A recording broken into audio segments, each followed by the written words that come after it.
মিছিলে দেখেছিলাম একটি মুখ, মুষ্টিবদ্ধ একটি শানিত হাত আকাশের দিকে নিক্ষিপ্ত, বিশ্বস্ত কয়েকটি কেশাগ্র আগুনের শিখার মতন হাওয়ায় কম্পমান।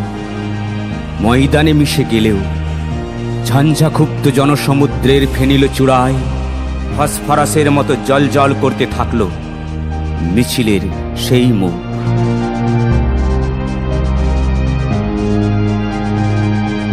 সভা ভেঙে গেল, ছত্রাকারে ছড়িয়ে পড়ল ভিড়, আর মাটির দিকে নামানো হাতের অরণ্যে পায়ে পায়ে হারিয়ে গেল মিছিলের সেই মুখ। আজও দুবেলা পথে ঘুরি, ভিড় দেখলে দাঁড়াই, যদি কোথাও খুঁজে পাই মিছিলের সেই মুখ।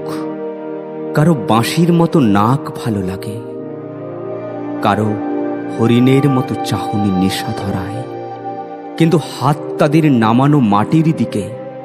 ঝঞ্ঝাক্ষুব্ধ সমুদ্রে জ্বলে ওঠে না তাদের দৃপ্ত মুখ ফসফরাসের মতো। আমাকে উজ্জীবিত করে সমুদ্রের একটি স্বপ্ন, মিছিলের একটি মুখ। অন্য সব মুখ যখন দুর্মূল্য প্রসাধনের প্রতিযোগিতায় উৎসিত বিকৃতিকে চাপার চেষ্টা করে, পচা সবের দুর্গন্ধ ঢাকার জন্যে গায়ে সুগন্ধি ঢালে, তখন অপ্রতিদ্বন্দ্বী সেই মুখ নিষ্কৌশিত তরবারির মতো জেগে উঠে আমাকে জাগায়। অন্ধকারে হাতে হাতে তাই গুঁজে দিই আমি নিষিদ্ধ এক ইস্তেহার।